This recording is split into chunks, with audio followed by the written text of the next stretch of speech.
इस तस्वीर में दिख रहा शख्स जिंदा होता अगर वो हिंदू नहीं होता, क्योंकि मारने वालों ने मारने से पहले उसके राज्य के बारे में नहीं पूछा, उसकी भाषा के बारे में नहीं पूछा, उसकी जाति के बारे में नहीं पूछा।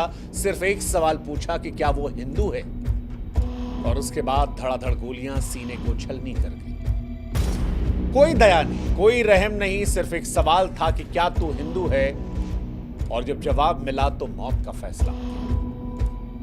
जम्मू कश्मीर के पहलगाम में मंगलवार दोपहर करीब 3 बजे जो कुछ हुआ उसने इंसानियत को तार तार कर दिया, मानवता को शर्मसार कर दिया, भारत की एकता को लेकर सवाल खड़ा कर दिया, गंगा जमुनी तहजीब पर एक बड़ा सा क्वेश्चन मार्क खड़ा कर दिया। कश्मीर में 26 लोगों की मौत की पुष्टि हो गई है और यह आंकड़ा और बढ़ सकता है, लेकिन ये 26 लोगों की मौत किस तरह हुई है अगर ये आप जानेंगे तो यकीन मानिए आपकी रूह कांप जाएगी, इंसानियत से आपका विश्वास उठ जाएगा। गोली चलाने वाले टूरिस्टों के पास जाते हैं और उनसे कहते हैं कि अपनी पैंट को उतारो। वो देखना चाह रहे थे कि ये हिंदू है या मुसलमान, और जब कंफर्म हो गया तब गोली मार दी गई, पैंट उतरवा कर गोली मार दी गई। भारत में अक्सर हम गंगा जमुनी तहजीब की बात करते हैं, ये कहते हैं कि मजहब नहीं सिखाता हमें आपस में बैर रखना, लेकिन आज इस देश में बहुत सारे लोग ऐसे हैं जो ये सवाल पूछ रहे हैं कि गोली मारने वाले अगर किसी मजहब से नहीं थे तो मजहब पूछे गोली क्यों मारी। और बड़ा अफसोस हो रहा है हमें आज ये सवाल कहते हुए, क्योंकि जो ये सवाल पूछ रहे हैं उनकी बात को भी हम पूरी तरह नकार नहीं पा रहे।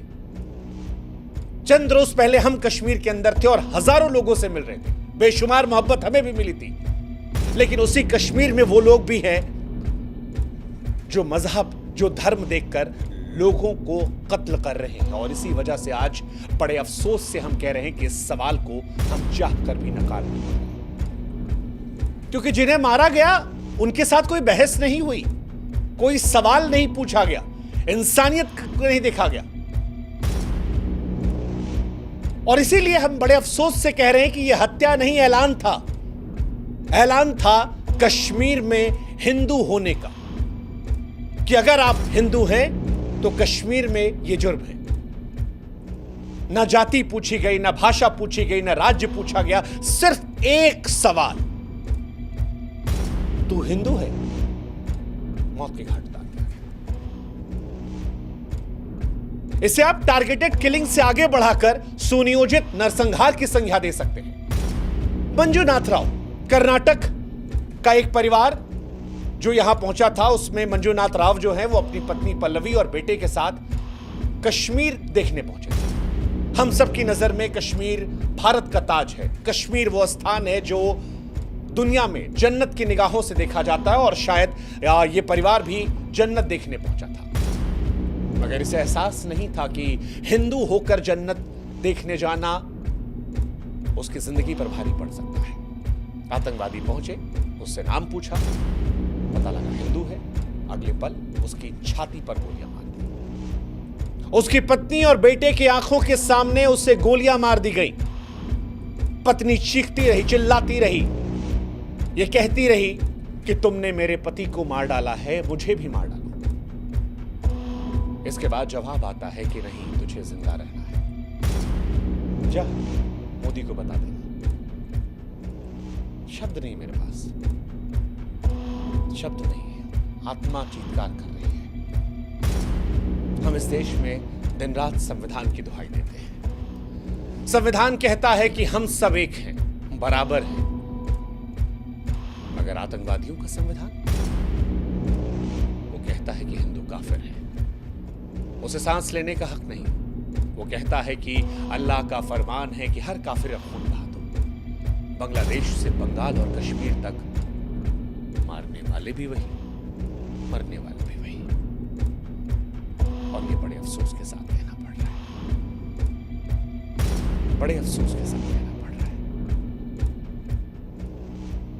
ऐसा नहीं कि इस आतंकवादी घटना के जरिए इस देश के हर मुसलमान को हम निशाना बना रहे हैं, लेकिन आज इस घटना का जो विरोध नहीं करेगा, सवाल उस पर उठेगा, क्योंकि आज ये हत्या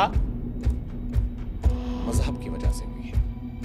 ये लोग जिंदा होते अगर ये हिंदू नहीं होते। और इसीलिए आज हम इस देश के मुसलमानों से भी कहेंगे कि आप भी आइए, हमारी आवाज में आवाज मिलाइए और बताइए, कहिए चीख कर कि धर्म की वजह से जो हत्या की गई है, ये अल्लाह की इबादत नहीं हो सकती, ये मुसलमान नहीं हो सकता। कश्मीर की वादियां जो कभी फूलों की महक और शांति से महका करती थीं, अब हिंदुओं के लिए कसाई खाना बन गई हैं। कश्मीर में हिंदू होना मौत का फरमान है। एक नया जोड़ा शादी की खुशी, कश्मीर को जन्नत मांग कर आया, मैगी का स्वाद ले रहा था, भेलपुरी खा रहा था, लेकिन उसे क्या पता था कि उसके नाम की कब्र खुद जाएगी। और यह पहली बार नहीं है। द कश्मीर फाइल्स ने जब कश्मीरी पंडितों के घाव को कुरीदा था, तो उस फिल्म को इस्लामोफोबिक कहकर खारिज कर दिया गया था। कुछ तारीखों के हेरफेर को लेकर पूरी घटना को इंकार कर दिया गया था।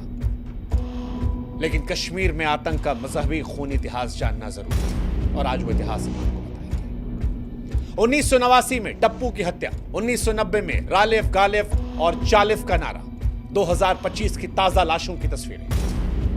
ऐसा लगता है कश्मीर में हिंदुओं के खून को बहाना रिवाज बन गया है। लश्कर से लेकर टीआरएफ, हिजबुल, सब ने सिर्फ और सिर्फ एक मजहब का खून पिया है, और वो है 1989 से ही कश्मीर हिंदुओं के लिए कब्रिस्तान बन गया है।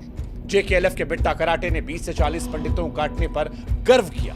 1990 में सैकड़ों हिंदू मारे गए। लाखों हिंदू पंडित ऐसे थे जो अपनी जड़ें छोड़कर वहां चले गए। नदी मार्ग में 24 पंडितों का नरसंहार हुआ। बीके गंजू की चावल के डब्बे में हत्या हुई। और ये सारी कहानियां हम सबके सामने आई, लेकिन सेकुलर नौटंकी में उलझकर हमने इसे खारिज कर दिया। लेकिन क्या बदला? आज भी नाम पूछकर ठोका जा रहा है। 2022 में 150 पंडित कर्मचारी डरकर भाग गए थे। 2023 में संजय शर्मा मारे गए, और अब पहलगाम में पर्यटकों खत्म। अब नहीं तो कब कहेंगे कि यह नरसंहार नहीं है, यह हिंदुओं का सुनियोजित जनसंहार है। फरवरी 2019 के पुलवामा हमले में 47 जवान शहीद हुए थे, और उसके बाद यह अब तक का सबसे बड़ा घटनाक्रम है।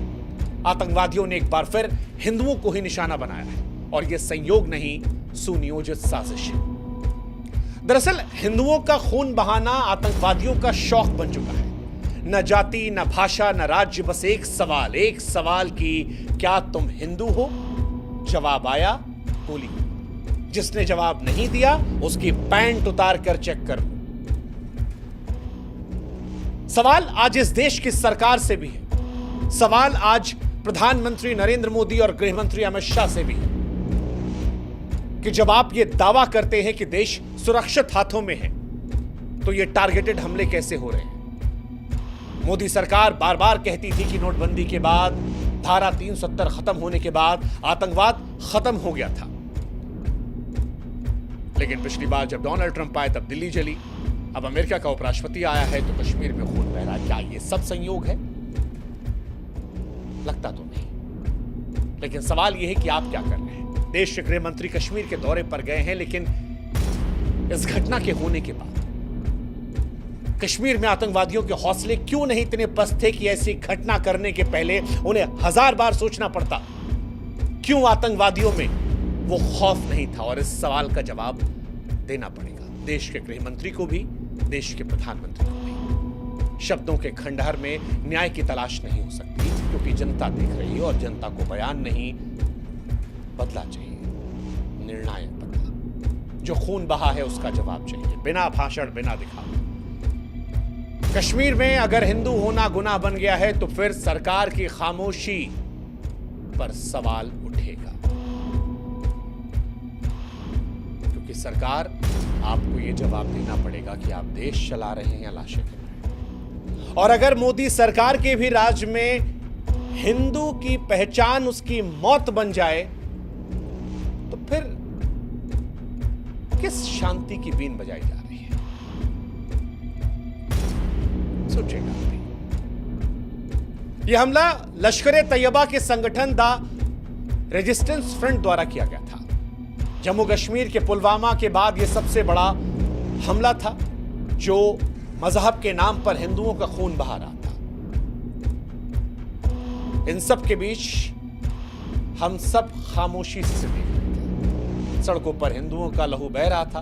पहलगाम का जो हमला है वो रूह कपाने वाला है। लेकिन अब बहुत हुआ और इस बात को खुलकर कहना होगा कि अब बस करो। अब निर्णायक लड़ाई लड़ो सरकार। और आप जो आज हमें सुन रहे हैं, जो चुप हैं वो भी दोषी हैं, जो डरते हैं बोलने से वो भी पहलगाम के इस खून में जिम्मेदार हैं। जो लोग आतंकवादियों की भाषा को विरोध समझते हैं, वक्त आ गया है कि उन्हें भी देशद्रोहियों की कोटि में डाला जाए। अब या तो बोलो और या इस बात का एहसास रखो कि आपकी चुप्पी का बोझ आपके बच्चों की लाशों को उठाने पर भी मजबूर कर सकता है। कश्मीर सिर्फ हिंदू का नहीं बल्कि भारत का मुकुट है और यह हमला भारत की अखंडता, भारत की एकता पर भी किया गया है। अब इस मुकुट पर खून के छींटे और बर्दाश्त नहीं, क्योंकि आतंकवाद एक ऐसा सांप है जो पूरी दुनिया को निगल जाएगा और उसे कुचलना जाना जरूरी है। और कश्मीर में मजहबी आतंकवाद का सच अब सारी दुनिया को स्वीकार करना होगा। यह लड़ाई केवल कश्मीर की नहीं है, केवल भारत की नहीं है, यह मानवता की जंग है। आतंकवादियों, उनके समर्थकों, सहानुभूति करने वालों को बेनकाब करना होगा। सरकार से खाना पूर्ति नहीं बल्कि कड़ी कार्रवाई की उम्मीद होगी। हर आतंकवादी को जड़ से उखाड़ना होगा सरकार। हर एक हिंदू का जो खून बहा, हर एक इंसान का जो खून बहा है कश्मीर में, उसका हिसाब लेना होगा। आप कश्मीर को जन्नत बनाने की तैयारी करो, लेकिन उससे पहले इस खूनी जहर को खत्म करो। देश की जनता चीख रही है, अब और खून नहीं, अब और आतंकवाद नहीं, अब और भारत की अखंडता, एकता पर हमला नहीं। आशा करते हैं कि इस घटना के बाद ऐसी घटना से हमें आपको रूबरू नहीं होना पड़ेगा, और अगर होना पड़ा तो इससे बड़ा दुर्भाग्य देश का नहीं होगा। आशा करते हैं कि जिनका खून बहा है उन्हें इंसाफ मिलेगा। आशा करते हैं कि 140 करोड़ भारतीय एक सुर में सुर लगाकर कहेंगे कि जो हुआ वो भारत की अखंडता, एकता पर हमला था और भारत मजहबी आतंकवाद की और जो नहीं कह रहा उसके बारे में आपको सोचने की जरूरत है। ईश्वर से हम मृतकों के परिजनों को ढांढस देने और मृतकों के लिए शांति की दुआ करेंगे। ओम शांति। जय हिंद, जय भारत।